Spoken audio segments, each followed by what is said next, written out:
귀로 여는 세상, 영심이의 책방에 오신 여러분 환영합니다.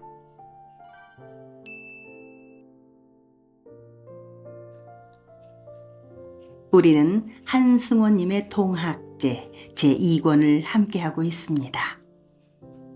지난 4편에서는 밀무역을 하려는 만호가 고참봉의 이름을 빌리고 싶어서 일본 상인과 다리를 놓았는데, 고참봉은 딴 주머니를 차고 싶어서 일본 상인을 잔뜩 취하게 하고 이바우의 안에 구름내를 수청 들게 합니다.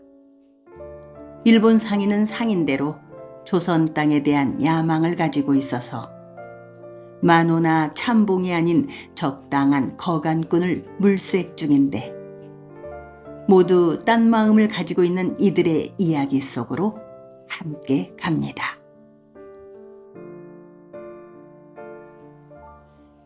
제2권 칼노래.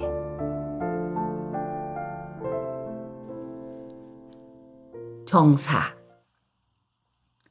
구름내는 와타나베 히데요시가 들어있는 방으로 들어갔다. 사랑채의 뒤란에 있는 독채의 방이었다. 아들 고일평을 위해 독선생을 모시곤 하던 방이었다. 이제는 고참봉이 색다른 어떤 여자인가를 처음 불러들일 때 은밀하게 쓰곤 할 뿐이었다. 외따로 떨어져 있는 그 방에서는 사람이 죽는다고 비명을 질러도 안채나 별채나 문간채까지 들리지 않았다. 와타나베 히데요시는 취한 채 술상 앞에 앉아 있었다. 윗몸을 건들거리면서 술병을 기울였다. 잔을 들어붓곤 했다.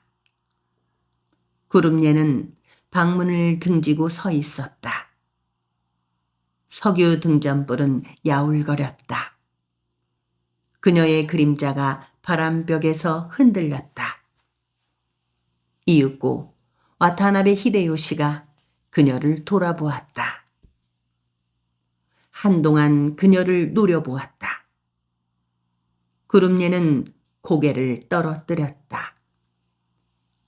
그녀는 낮에 마당에서 한 차례 와타나베를 보았었다. 술상을 들고 들어가서 다시 한 차례 보았었다. 술병과 안주 접시를 들고 다시 또 한 차례 들어가 보았었다.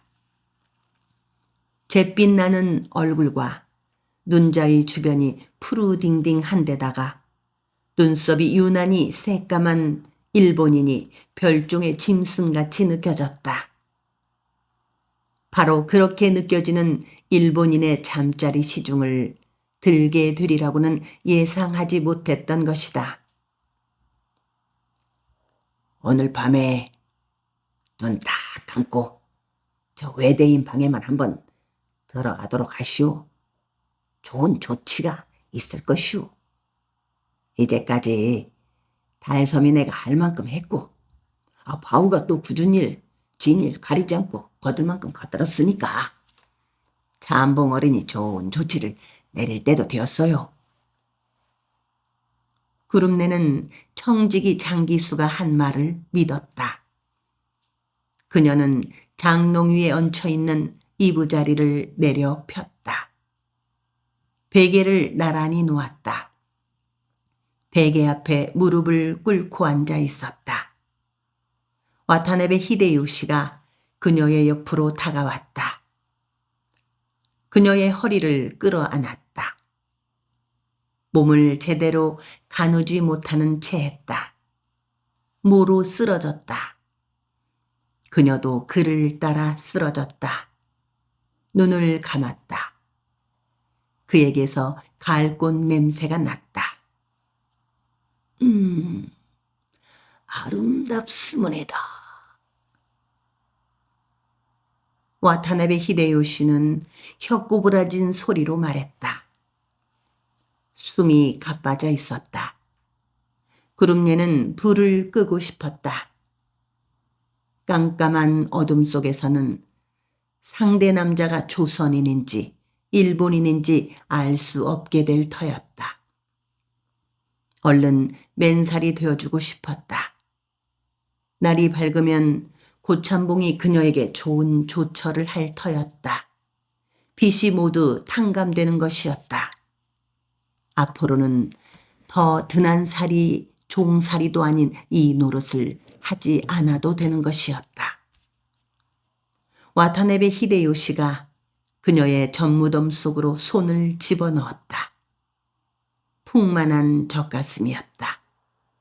그가 침을 삼켰다. 그녀가 한 손으로 등잔불을 가리켰다. 그가 고개를 끄덕거렸다. 그는 전혀 취해 있지 않았다. 와타나베 히데요시가 몸을 일으켰다. 불을 껐다. 칠흑 같은 어둠 속에서 그들은 알몸이 되었다. 그녀의 몸은 오래전부터 익어 있었다. 자기의 남편 바우한테서도 그러한 갈꽃 냄새가 났었다고 그녀는 생각했다. 그의 손끝이 그녀의 깊은 살에 닿았을 때 그녀는 울었다. 3. 편동풍. 씨 뿌리기. 와타나베 히데요시는 조선 땅에 사는 수천 수만의 여인들의 자궁 속에 자기의 씨를 심어놓고 싶었다. 거기에서 태어난 자기의 아기들이 조선의 방방곡곡에서 고고의 소리를 질러대도록 하고 싶었다. 그 아기들이 장차 자라서 정부를 장악하고 경제를 주물럭거리고 군대를 마음대로 부리게 되어야 한다고 생각했다. 틀림없이 그렇게 되어갈 것이라고 그는 생각했다. 그의 내부에는 250년 전에 죽은 도요토미 히데요시의 넋이 들어있는지도 모른다고 생각했다. 그는 구름예의 부드러운 맨살을 속속들이 더듬었다. 조선 땅도 이 여자의 맨살과 다름없을 것이다. 그의 손길이 닿을 때마다 구름예는 놀랐다. 진저리를 쳤다. 구름예는 그의 남성 받아들일 준비를 이미 다 하고 있었다. 그녀의 모든 문은 열려 있었다. 열린 그 문들은 뜨겁게 달구어진 채 소리를 내고 있었다. 소리를 내고 있는 여인의 속살은 무르고 깊었다.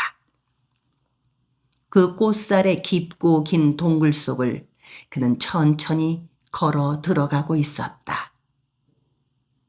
초입의 사방벽에는 푸른 이끼가 끼어 있었다.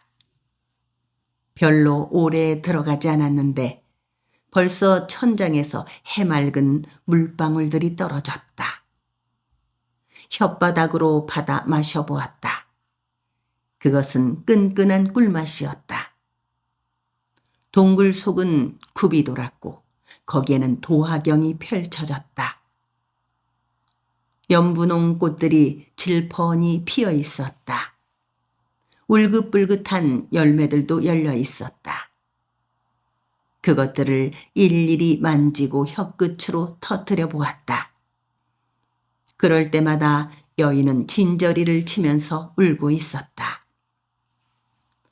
수천 년 전부터 조선의 해변 마을 여자들은 일본인들의 씨를 수없이 많이 잉태하곤 했다고 와타나베 히데요시는 생각했다.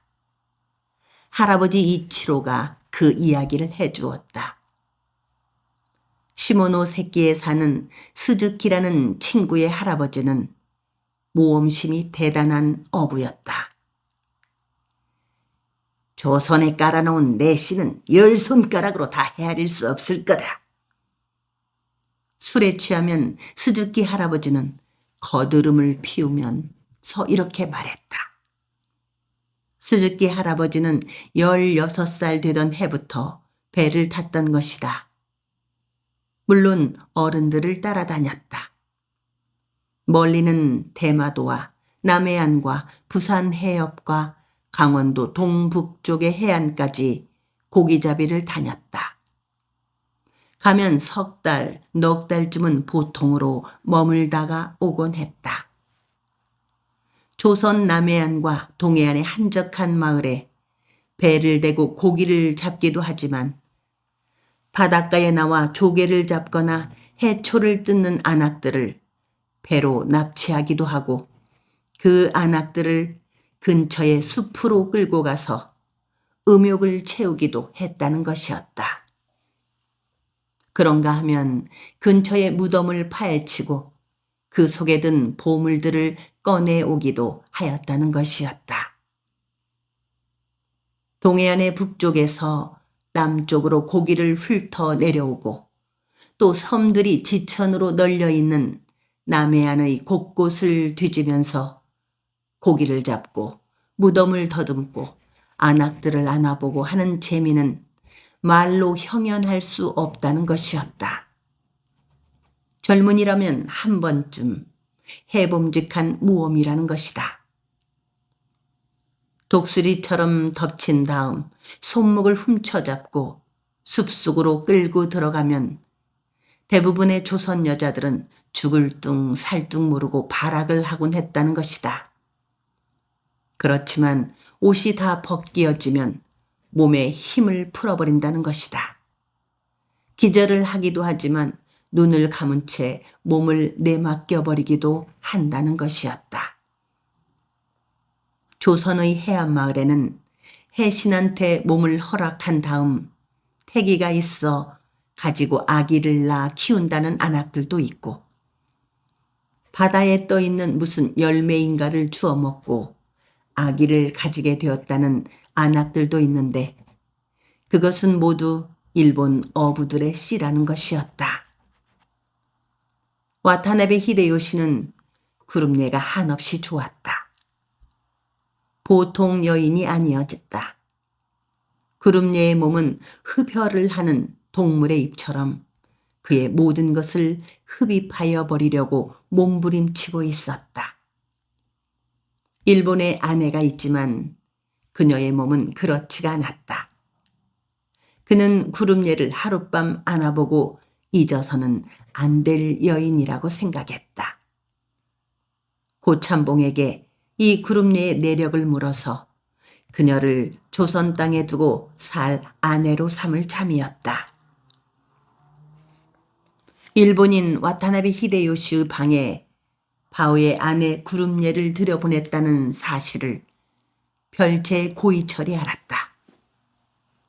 그는 사랑채의 동정이 아무래도 수상쩍어 엿보고 나왔다가 장기수가 한 여자를 데리고 사랑채 뒤란으로 독채로 가는 것을 보았다. 지아비가 분명하게 있는 안악을 저렇게 해도 되는 것일까? 고이철은 아버지인 고참봉이 가증스러웠다. 고참봉에게 충성을 다하는 이바우가 가여웠다. 집안에는 어둠이 진을 치고 있었다. 모든 방의 불들이 다 꺼졌다. 뒷산 숲은 먹물을 들여놓은 듯 싶었다. 그 숲 위로 푸르고 샛노란 별들이 찬연한 세상이 펼쳐졌다. 그 별들이 소리를 내고 있는 듯 싶었다. 수백 수천의 안악 원혼들이 흐느껴오는 듯한 소리가 들려오는 듯 싶었다. 앓는 듯한 해조음을 내는 것 같기도 했다. 구름같이 모여든 남정네들이 소리를 합쳐 무슨 노래인가를 부르는 것 같기도 했다. 그렇다. 칼노래다. 그는 보은의 동학도들의 모임과 삼례의 모임에 참례를 했다는 사람의 말을 들었다. 동학도들은 밤새움을 하면서 화톡불을 피워놓고 미친 듯이 칼노래를 부르곤 했다던 것이다. 때가 왔다. 때가 왔다. 다시는 올 수 없는 이 좋은 때, 수만 년에 한 사람 날까 말까 하는 대장부로서 5년 만에 한 번 오는 이 귀중한 때, 용천검 드는 칼을 안이 쓰고 무엇하리. 고이철은 제를 넘어가다가 한 나무꾼이 지게 통발을 두들기며 이 노래를 부르는 것을 들었었다. 그 노래는 온 세상을 바람처럼 흘러다니고 있었다. 앞산 잔등에서 해조음이 넘어오고 있었다. 그것이 뒷산 골짜기에서 메아리가 되어 감돌았다. 분명히 어떤 큰 흐름인가가 도도히 밀려오고 있었다. 세상은 그 큰 흐름을 따라 뒤바뀔 터였다. 고참봉은 그것을 느끼지도 못하고 있었다. 고참봉이 어떤 방법으로든지 징치를 받지 않으면 안 된다고 고이철은 생각했다. 그 방법을 머릿속에서 뒹굴렸다. 마을을 돌면서 사람들한테 몽둥이나 낫이나 괭이나 가래를 들고 나서도록 충동질을 하는 것이다. 몰려나온 마을 사람들은 보릿고개로 굶주린 판국에 무슨 연못을 파고 다리를 놓느냐고 고참봉에게 따져야 하는 것이다. 궁궐 같은 집을 모두 때려 부수고 고참봉과 청지기 장지수와 아들 고일평과 그 밑에 붙어 으스대는 종놈들을 두들겨 패고 짓밟아주는 것이다. 창고의 곡식들을 나누어 먹어야 하는 것이다. 참봉이 놓은 빛을 탕감받아야 하는 것이다. 바위 안의 구름내를 바위의 집으로 돌려보내야 하는 것이다. 아주 참봉의 집에 불을 싸질러야 하는 것이다.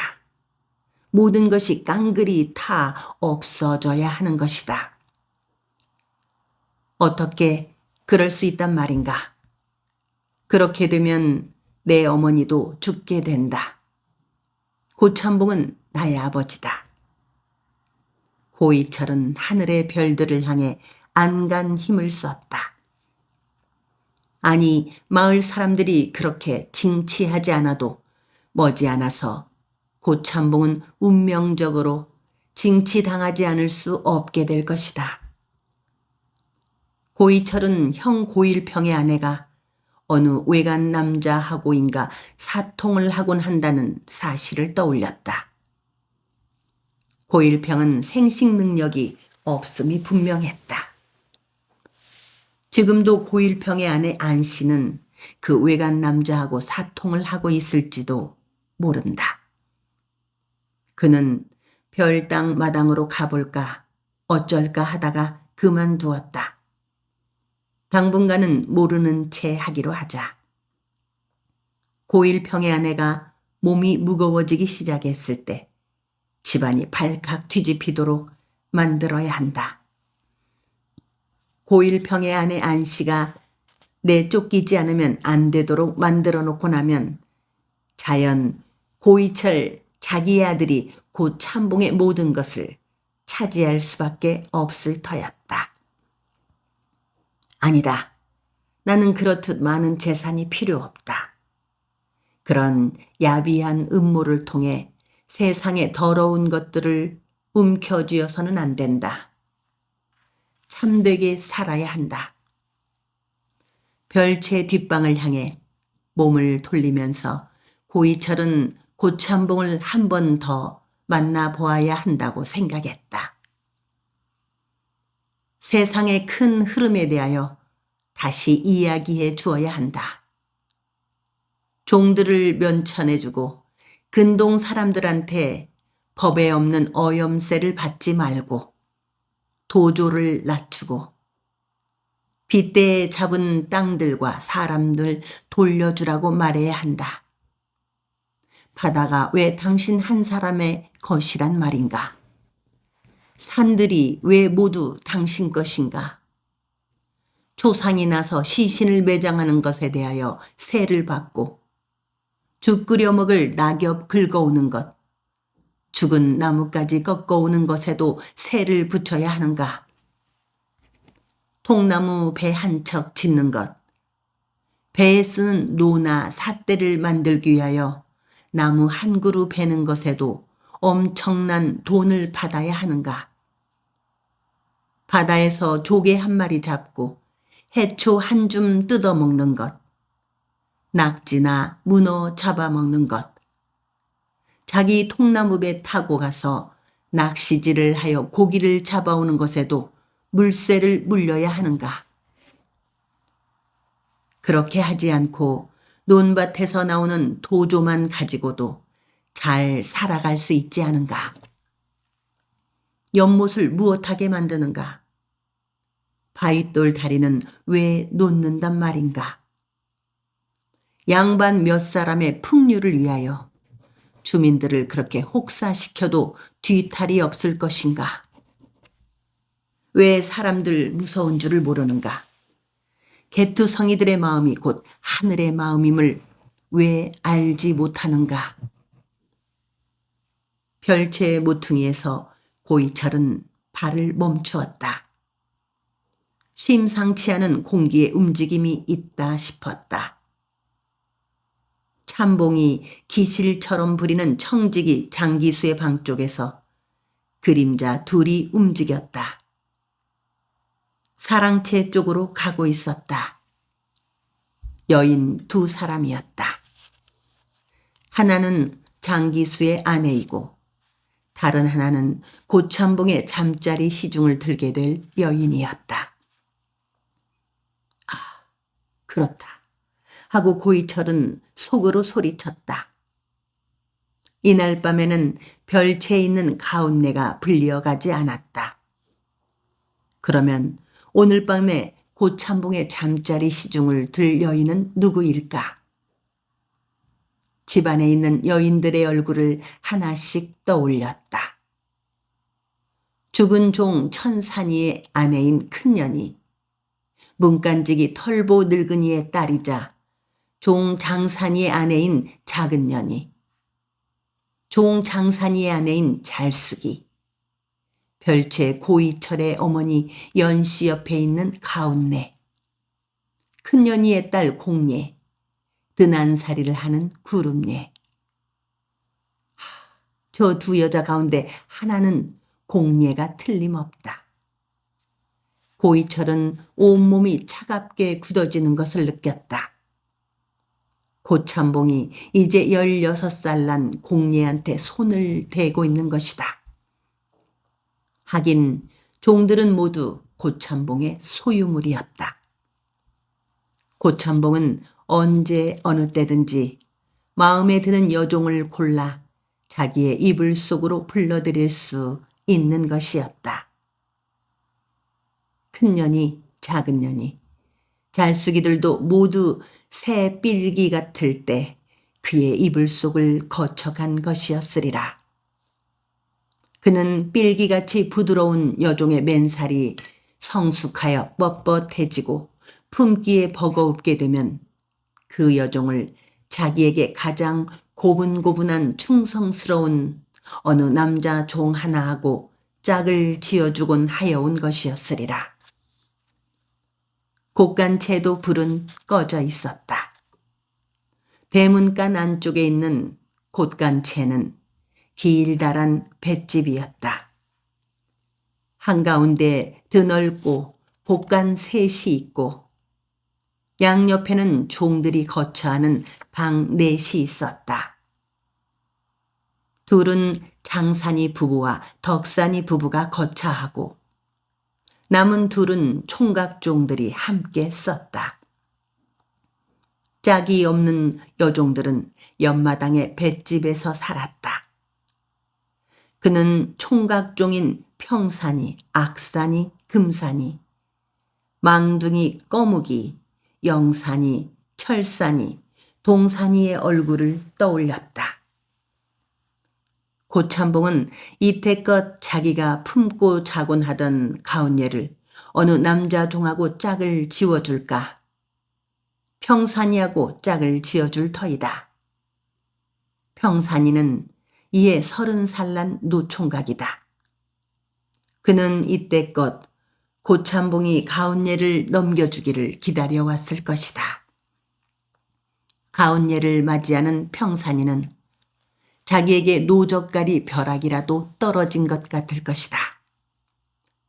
그렇지만 공예를 참봉에게 빼앗긴 악산이는 땅을 칠 것이다.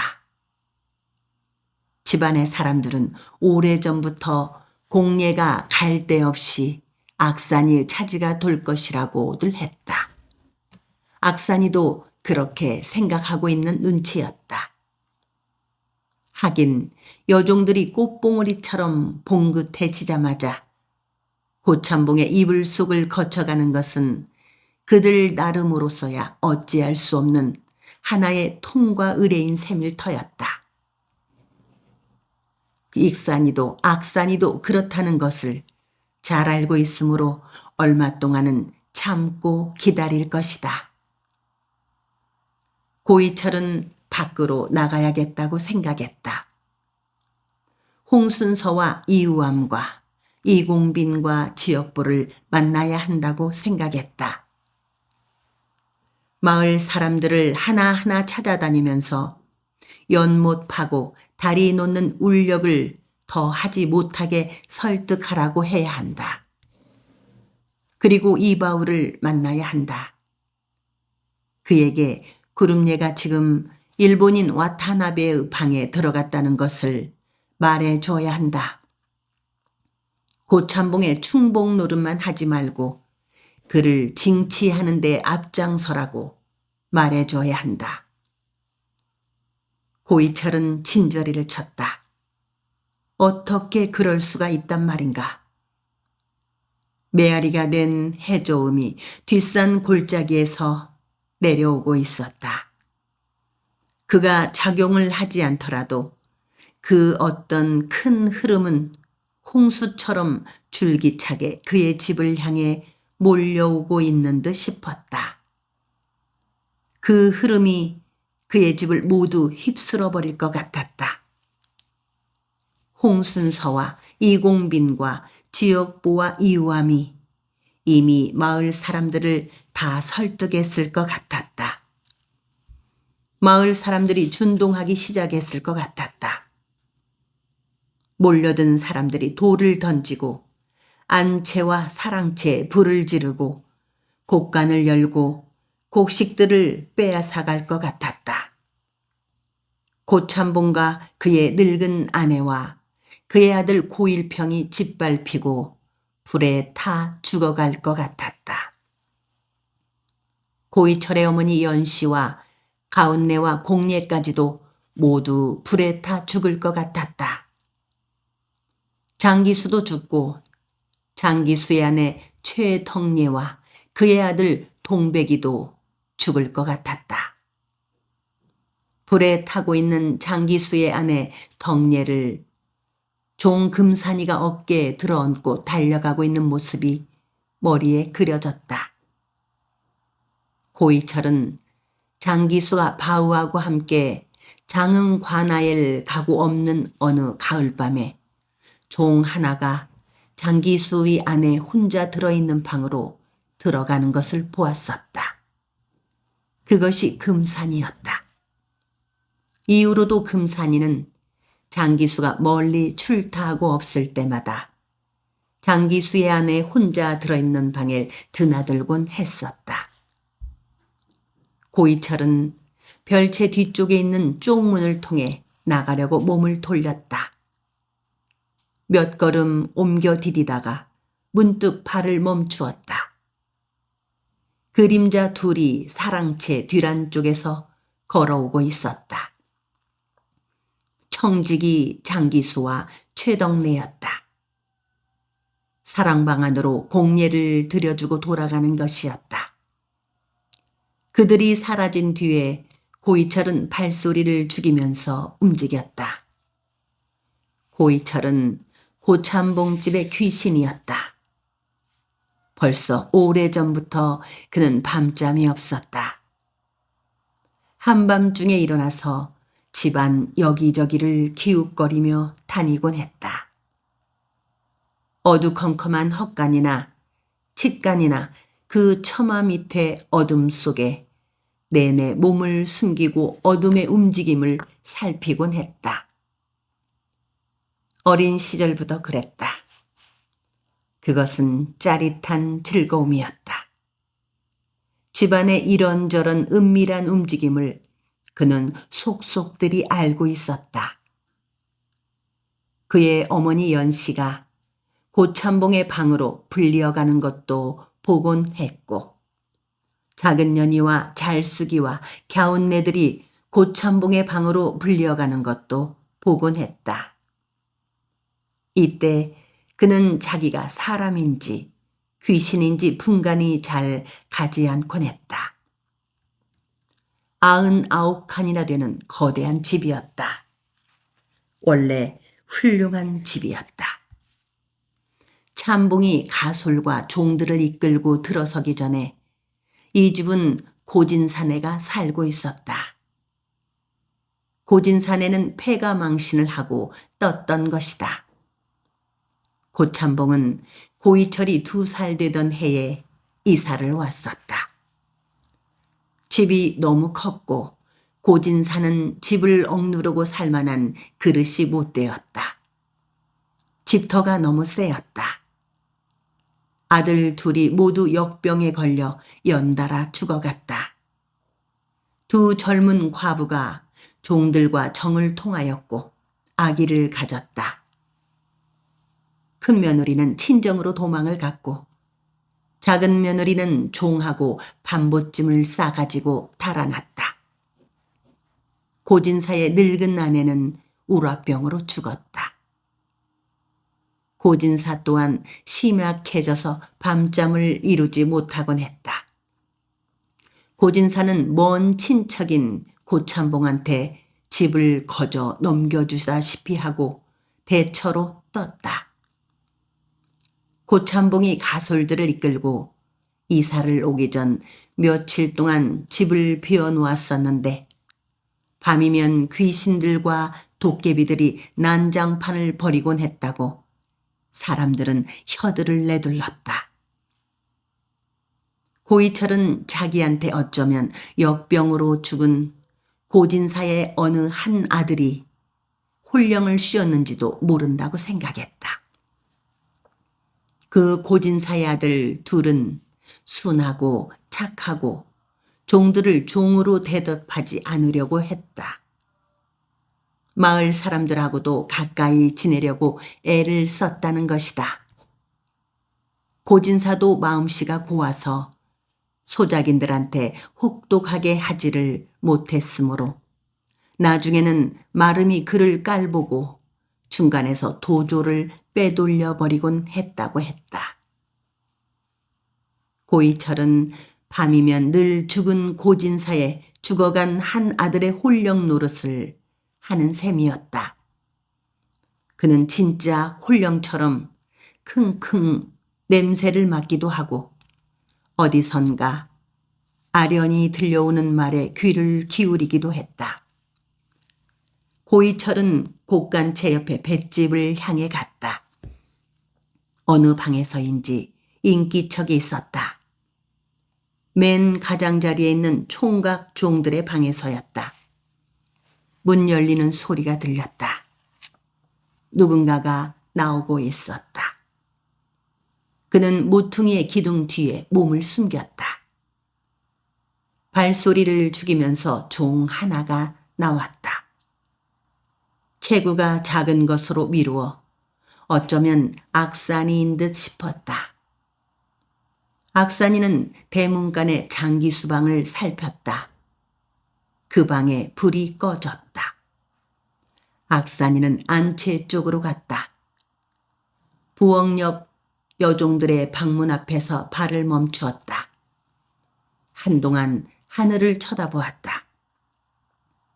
어디선가 개가 짖고 있었다. 악산이가 사랑채 마당으로 들어섰다. 사랑방 문 앞에 섰다. 저놈이 어쩌려고 그럴까? 저 방 안에는 고참봉이 공예를 안고 누워 있을 것이다. 고이철은 가슴이 죄었다. 악산이가 그 사랑방 안으로 뛰어들려고 그러는지 모른다 싶었다. 그렇다면 칼을 품었을 것 아닌가. 저놈을 뒤쫓아가야 한다. 고참봉은 내 아버지다. 고참봉의 가슴에 칼이 박히는 모습이 고이철의 눈앞에 그려졌다. 단말마의 비명과 함께 선지피가 솟는 모습도 보였다.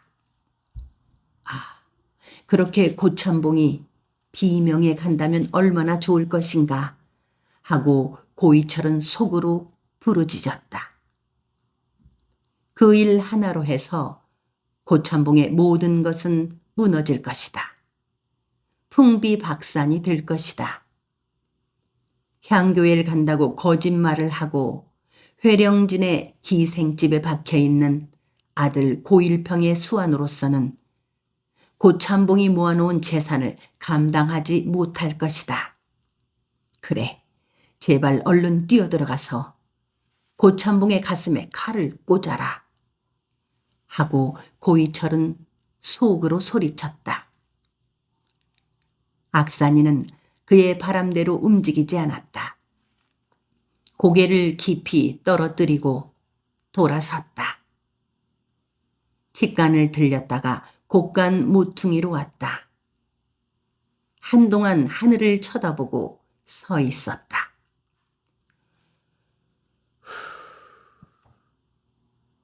하고 한숨을 쉬었다. 두 손바닥으로 얼굴을 감쌌다. 쪼그려 앉았다. 별당 세아씨. 별당 세아씨의 방에는 불이 꺼져 있었다. 그녀의 남정네인 고일평은 향교 나들이를 한다고 핑계를 대고는 회령진의 기생집에 가 있었다. 그의 기방 출입은 흥한 소년 시절부터 시작된 것이었다. 세아씨는 불행한 여인네였다. 그녀는 내내 독수공방을 하곤 하는 것이었다. 한데 언제부터인가 밤마다 그 별당 아씨의 방에 무서운 일 하나가 벌어지곤 했다. 그녀의 방에 종 평산이가 은밀하게 드나들곤 하는 것이었다. 이날 밤에도 그는 그림자처럼 기어들어왔다. 그들은 두려움 없이 알몸을 섞고 있었다. 그들의 몸은 끈끈한 땀에 질퍽 젖어 있었다. 그들은 개처럼 서로를 탐했다. 안씨의 친정어머니 최 씨는 오래전부터 안씨의 회임을 위하여 수없이 많은 애를 썼다. 근동의 영검한 무당들한테 찾아다니면서 점을 치고 구술하고 방편이란 방편들은 다 썼다. 장승들의 코를 갉아다가 먹이고 구멍을 뚫은 홍합 껍질을 허리에 차고 다니게 하기도 하였다. 석류나무 뿌리와 가지를 한데 묶어 침방 문설주 위에 매달아주고 석류차를 계속 끓여 마시고 달보기를 할 때면 석류가지 나무와 뿌리를 달인 물로 뒷물을 하도록 하였다. 수탉 꼬리 깃털 3개를 남편 모르게 요 속에 넣고 자곤 했다. 연꽃 잎사귀에다 아기라는 글자를 써두고 거기에 맺힌 이슬을 마시게 하였다. 달걀 위아래에 구멍을 뚫고 속은 마셔버리고 그것들을 실로 꿰어 침방 문설주 위에 달아놓았다. 달보기를 할 때면 남편한테 알토란 국을 끓여 들게 하고 그녀에게는 홍합이나 고막이나 바지락들을 먹게 하였다. 남편이 들어오는 밤에는 반드시 양씨를 골라 남편과 몸을 섞도록 하였다. 아기 많이 낳은 여인 내에 계짐과 속옷을 구해다가 사용하고 입게 하였다. 물론 남편의 양기를 북돋우기 위하여 인삼이나 녹용이멸을 수없이 구해다가 장복을 시켰다. 시아버지인 고참봉이 먹곤 하는 뱀탕과 토룡탕과 개구리탕과 뱀장어탕과 개구리 마늘탕과 오골개탕, 까마귀탕도 대접했다. 한데 그 강정의 효과가 대단한 음식들을 그렇게 먹고 난 고일평은 본처인 안씨 한 여인만으로는 성에 차지하는 듯 날이 새기가 바쁘게 곧바로 회령진으로 달려가 버리곤 했다. 마침내 친정어머니 최 씨는 고일평의 남성에 이상이 있음을 알아챘다. 여자와 성합을 할 수는 있지만 아기를 가지게 할 정자가 없는 것이라고 생각했다. 그녀는 딸 안씨에게 그 사실을 말하고 어떤 특단의 결단을 내리지 않으면 안 된다고 말했다. 어머니인 자기가 하자고 하는 대로 바보 멍청이가 되어버린 듯 입을 굳게 닫고 따르라고 말했다. 옛날 양반네들은 자기들의 후사를 위해서 어둠 속에서 어처구니 없도록 슬픈 수모를 감수하곤 했다는 것을 말해 주었다. 그것은 종들 가운데서 몸 강건하고 얼굴 훤한 어느 놈 하나를 은밀하게 불러다가 씨를 받는다는 것이었다. 그 수모라는 것은 한두 가족들 사이에서 공공연한 비밀이 되기도 한다는 것이었다. 종들 가운데서 가장 튼실하고 그 일을 해낸 다음에는 죽어도 말을 밖으로 뱉어내지 않을 놈 하나를 물세 가자고 했다. 그 말을 듣고 안씨는 하늘이 무너지고 땅이 꺼지는 듯 싶었다. 그런 투로 살지 않으면 안 되는 자신의 신세가 한심스러웠다. 하루낮 하룻밤을 줄곧 이불을 뒤집어 쓴 채 울었다. 이 세상은 독해지지 않고는 못 살아간다. 독해져야 할 필요가 있을 때는 독해져야 한단다. 각오를 단단히 해라. 회령진에서 살다시피 하는 고일평이 막 다녀간 뒷날밤을 택하기로 했다. 내내 찌는 듯이 무덥다가 찬바람이 살랑거리기 시작한 날 고일평은 해줄녘에 재를 넘어왔다. 말은 아버지와 병석의 어머니한테 문안을 드리러 왔다고 하지만 실은 청지기 장기수한테 용돈을 얻으러 온 것이었다. 고일평은 언제든지 돈이 떨어지면 불시에 찾아오곤 하는 것이었다. 추석을 열흘쯤 앞둔 날이었다. 그날 밤 안씨의 친정어머니 최 씨는 딸 안씨에게 반드시 어떤 모양새로든지 남편과 합방을 하라고 일렀다. 훗날의 증거를 만들자는 것이었다. 그날 밤 고일평은 극히 형식적인 싱거운 방사를 치르고 코를 골면서 잠을 자버렸다. 그 이튿날 아침 일찍이 고일평은 회령진으로 돌아갔고 안씨의 친정어머니 최 씨는 세심하게 준비를 했다. 큰년이를 불러들였다. 큰년이로 하여금 은밀하게 씨암탉 한 마리를 잡도록 했다. 다른 종들 모르게 큰년이의 아들 평산이와 공리에게 먹였다. 안씨의 친정어머니 최 씨는 미리 청지기 장기수한테 평산이를 은밀하게 심부름 보낼 곳이 있다고 빼내온 것이었다. 공예는 겨우 살 서너 점 먹었다. 평산이가 닭 한 마리를 다 먹었다.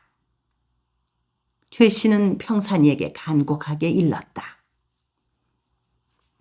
오늘 밤 아주 정결한 곳에 공을 들이러 가는데 내 놈이 제수들을 짊어지고 가야 할 터이니 뒷골 냇물의 최상류에 올라가서 깨끗하게 목욕을 하고 오너라. 머리도 착착 감고 소금 가지고 가서 이빨도 깨끗하게 닦아라. 혹시라도 목욕 갔다가 오는 동안에 산 것을 죽인다거나 부정한 짓을 한다거나 해서는 절대로 안 된다. 알겠느냐? 그날이 양일이었다. 그날 밤에 양씨로서 그 첫 번째인 자씨를 골라 합방을 하기로 했다. 고일평의 아내 안씨는 그날 낮 내내 홍합을 먹었다. 그것을 먹어야 음문의 기가 왕성해진다고 했다. 말하자면 수태 능력이 생기게 된다는 것이었다. 친정어머니 최 씨가 시킨 대로 그녀는 속옷을 입지 않고 호치마와 속적삼 하나만을 입은 채 자리에 누워 있었다. 종 평산이가 들어올 것이라고 했다. 친정어머니 최 씨는 한밤중쯤에 평산이가 들어오면 그에게 아무 말도 하지 말라고 했다. 그냥 그가 하는 대로 몸을 맡긴 채 죽은 듯이 누워있기만 하라고 했다. 안씨는 가슴이 뛰었다. 평산이를 잘 알고 있었다. 크지도 작지도 않은 키였다. 몸집도 실팍했다. 얼굴이 동글납작했다. 눈이 약간 크고 쌍꺼풀이 있었다. 코도 드높고 이마도 넓었다. 천골은 아니었다. 귀골이었다. 의관을 바르게 갖추어 놓는다면 제법 출중할 사람이었다. 친정어머니는 종남을 잘 고른 것이다. 평산이는 얼핏 보면 약간 바보스러웠다. 그렇지만 그는 정말로 바보스러운 것이 아니었다. 그는 일부러 아는 것이 없는 체하고 용기가 없는 체하였다. 그것은 그의 어머니 큰년이가 늘 가르치는 바였다. 종은 아는 체하고 똑똑한 체하면 안 된다고 100번 1000번 이른 것이었다. 종은 똑똑하여 보았자 상전한테 두들겨 맞기만 한다는 것이다. 종은 그저 시키는 대로 하고 주는 대로 먹으면 되는 것이라고 했다. 평산이는 5살 아래인 악산이가 똑똑한 체하고 무시하여도 아랑곳하지 않았다. 고개를 깊이 떨어뜨린 채 당해주곤 했다. 그러나 항상 그러는 것만은 아니었다. 가끔씩 악산이는 경망스러운 짓을 하다가 평산이한테 당할 때가 있었다. 악산이는 평산이를 함부로 깔아 뭉개지를 못했다. 어떤 일을 독선적으로 할 때는 평산이의 눈치를 살피곤 했다.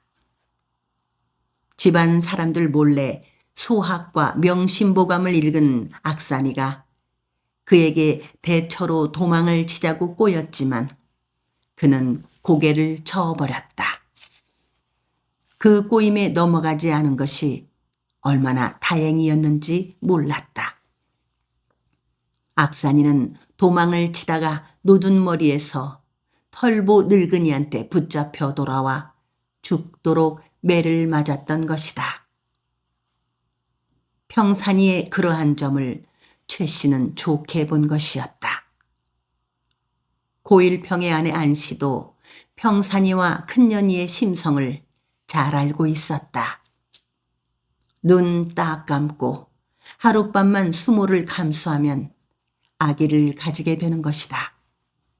수태를 위하여 짐승과 한 가지로 천한 종놈인 평산이와 몸을 섞고 그의 뜨거운 이슬을 받는다는 사실을 그녀는 수모라고 생각했다. 이 일은 이 세상에서 하늘하고 땅하고 평산이 모재하고 내 어미인 나하고 당사자인 너하고밖에는 모르는 일이다.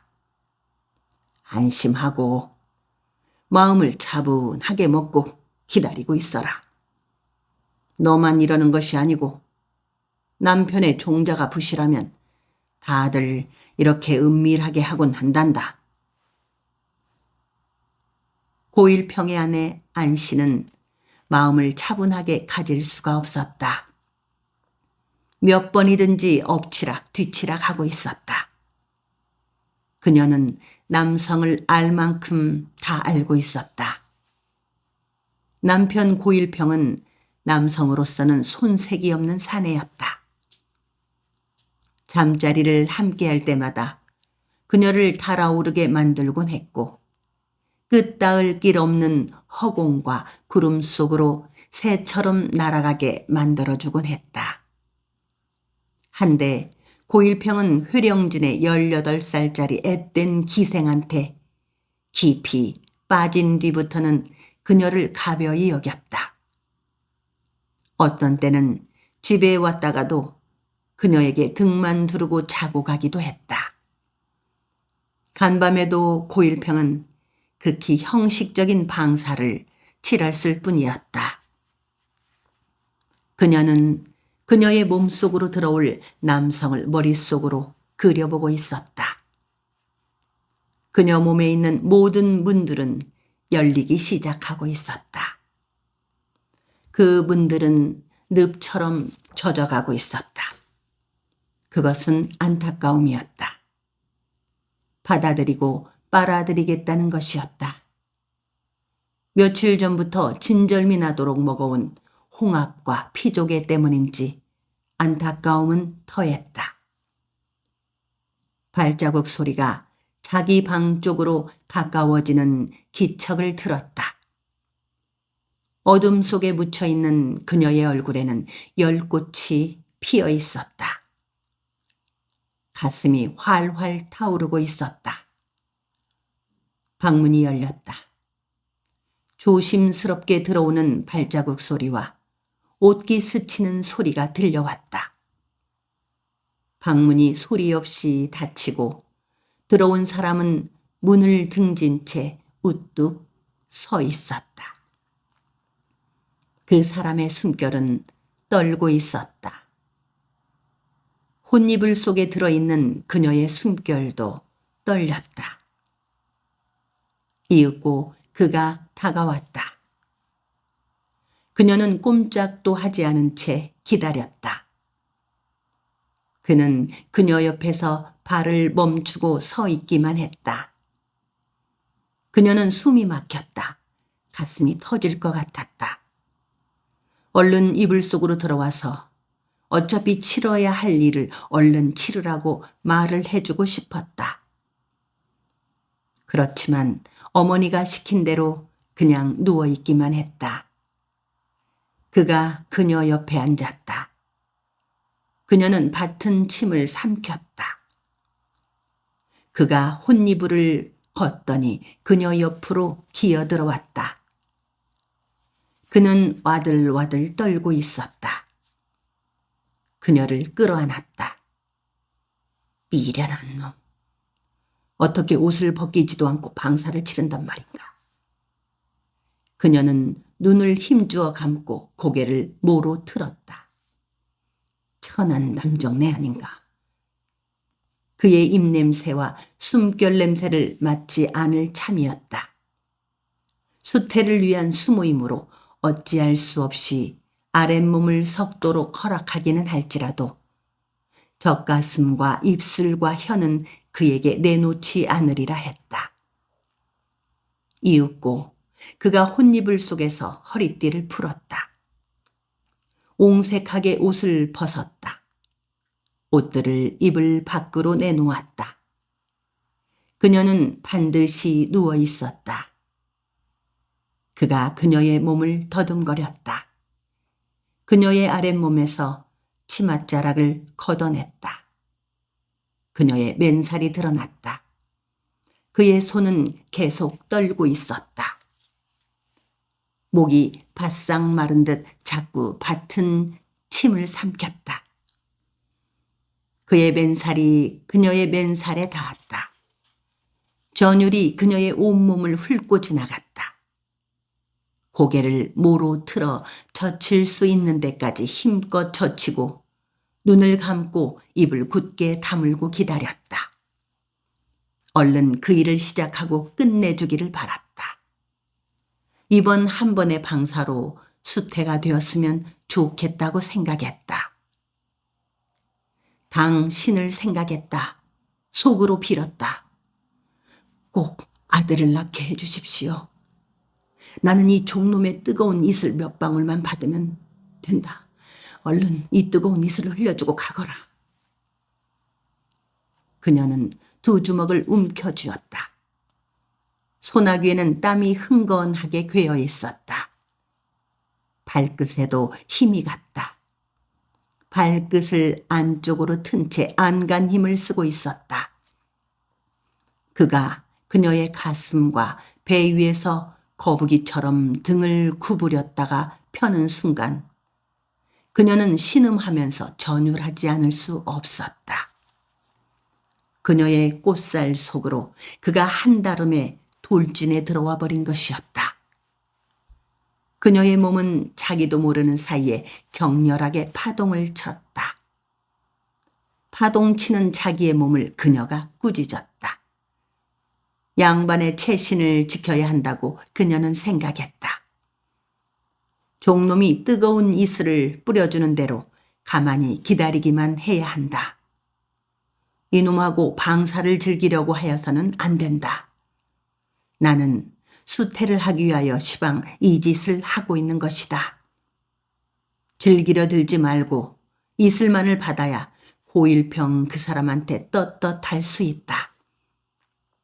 잠봉한테도 이 가문의 모든 조상님네들한테도 떳떳할 수 있다. 나는 절대로 남정네와 방사를 자주 치르지 못하여 환장을 한 여편네는 아니다. 배 위에 오른 남정네의 움직거리는 몸짓에 따라 바야흐로 경직되었던 몸이 풀어지려고 하고 파동을 치려고 했다. 그런 스스로를 억눌렀다. 다만 죽은 듯이 누워 있기만 해야 한다고 자기를 타일렀다. 그는 숨가쁘게 서두르고 있었다. 그녀는 한결같이 고개를 모로 틀어 젖힐 수 있는 데까지 젖히고 눈을 힘주어 감고 입을 굳게 다물고 두 주먹을 아드득 쥔 채 그가 얼른 뜨거운 이슬을 뿌려주기만을 기다렸다. 그녀는 오직 그의 뜨거운 이슬을 받기 위하여 이 수모를 당하고 있는 것이라고 생각했다. 절대로 이것은 즐거울 수 없는 일이고 오직 참으면서 견디고 있을 뿐이라고 생각했다. 이것은 오싹거리고 달콤새콤한 연락이나 환옥 속으로 빠져들 일이 아니고 슬퍼할 일인 것이라고 생각하려고 애썼다.